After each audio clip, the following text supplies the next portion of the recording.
Shalom, friends. I want to speak with you for a moment about something deeply meaningful, something that touches the heart of who we are and the legacy we leave behind. Many people are surprised to learn that most adults don't have a will. Life gets busy and it's easy to put it off. But making a will is a sacred act. It's a way to protect the people you love and to carry forward the values that have shaped your life. In the Jewish tradition, we speak about lador vador, from generation to generation. Through our choices, we bless those who come after us. And there's one choice that can do immense good, including a gift in your will to support Meir Panim. American Friends of Meir Panim has partnered with Free Will, a simple and free online tool that helps you create a will in just 20 minutes.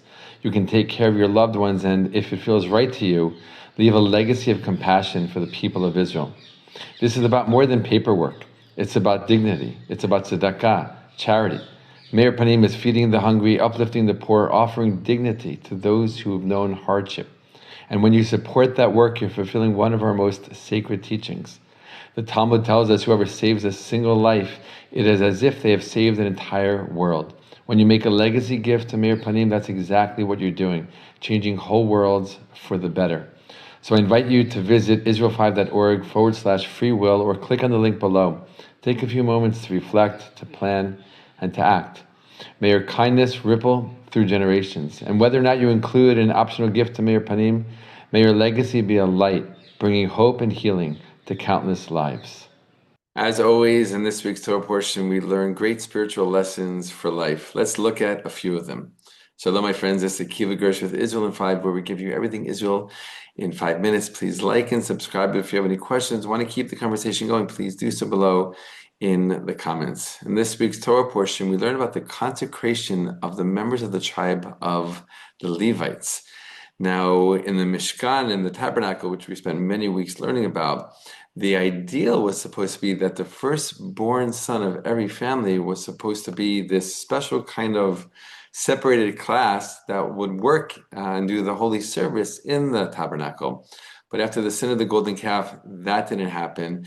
And instead of the tribe of Levi, who did not take part in the sin of the golden calf, they became the ones who were chosen to do the holy service in the tabernacle. And in this week's Torah portion, we learn about the consecration of this tribe, getting them spiritually ready for the work and the service that they would do in their tabernacles. All these different rituals that they went through in order to consecrate them and get them ready for such a work. But it really is a teaching for all of us, not just the Levites, that really we're all here to do something special. We're all here to do something important and even holy in this world. And by consecrating ourselves, our lives to that mission, we're really focusing ourselves on what it's all about, what life is all about, what we're here for, what we're here to do, and what we can accomplish in this life of ours. And so we see it happening to the Levites as something that we can take into our own lives to really consecrate our own lives, right? Using, obviously, ideally, every day, every moment for the good of this world. So that's one thing we learn in this week's Torah portion. Another great thing we learn in this week's Torah portion is something called the Second Passover. Did you know there was a second Passover in the Torah?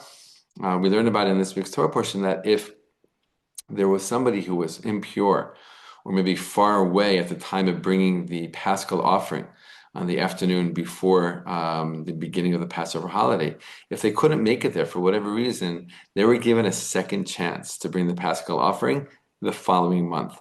It's the only time in the Torah that we see a second chance to do anything.